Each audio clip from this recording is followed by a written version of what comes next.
اتفضل يا باشا. لا بنصور مع التلفزيون.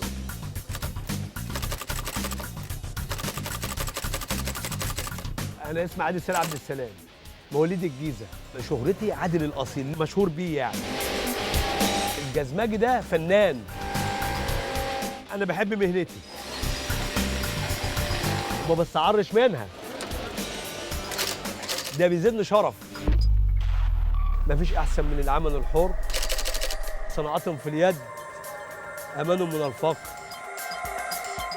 ان كان عليا انا كنت عايز اطلع لمؤاخذه وزير، بس هو ربنا مشخص لكل واحد لقمه عيش ولازم يرضى عنها عشان يكون في سعاده في حياته.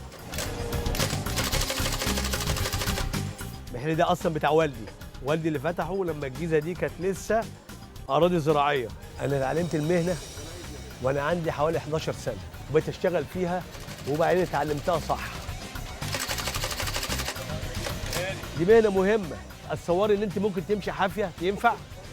ما ينفعش. اهم شيء في المهنه الشكل الجمالي والذوق. الحذاء لما بيتعمل على اساس، زي ما يكون عندك بيت بتبنيه، بتعملي له اساس بتبنيه.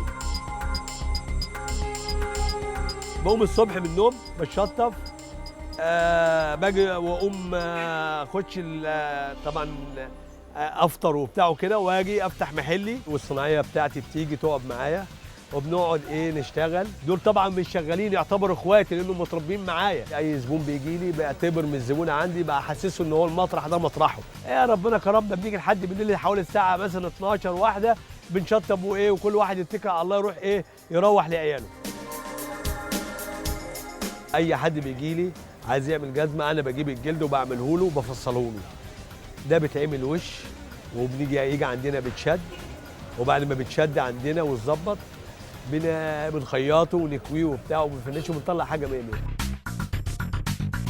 المهنه دي انا متعلمها، بصي، من ساعه ما كنا بنخيط على ايدينا، معلمها لعيالي جنب الشهاده، بس بتمنى لعيالي مستقبل احسن من اللي انا يعني فيه. اي بني ادم لازم يحب مهنته عشان يقدر يدي فيها. اكتر لحظه كنت سعيد فيها هي ايه؟ لما ربنا كرمني وساعه ما كنت بتجوز. والله اكتر حاجه بتزعلني حاجات كتير.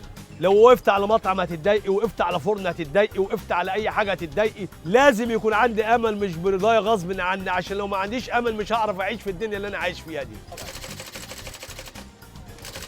اهم شيء الرضا، سبب السعاده في الحياه. امنياتي اللي انا من 15 سنه كده كان نفسي يعني مثلا اعمل حاجه لعيالي يعيشوا منها عيشه كويسه. ده الامنيه الاولى. الامنيه الثانيه كل واحد يكون مثلا متجوز، كل واحد يبقى ربنا يكرمه يبقى عنده عربيه برضه كويسه ويعيش عيشه كويسه. الامنيه الثالثه اللي عندي ان ربنا يكرمني لبنتي، اشوفها في احسن حال ومتجوزه جوازه برضو راجل محترم وافرح بيها كده، ومتجوزه جوازه كويسه وافرح بيها.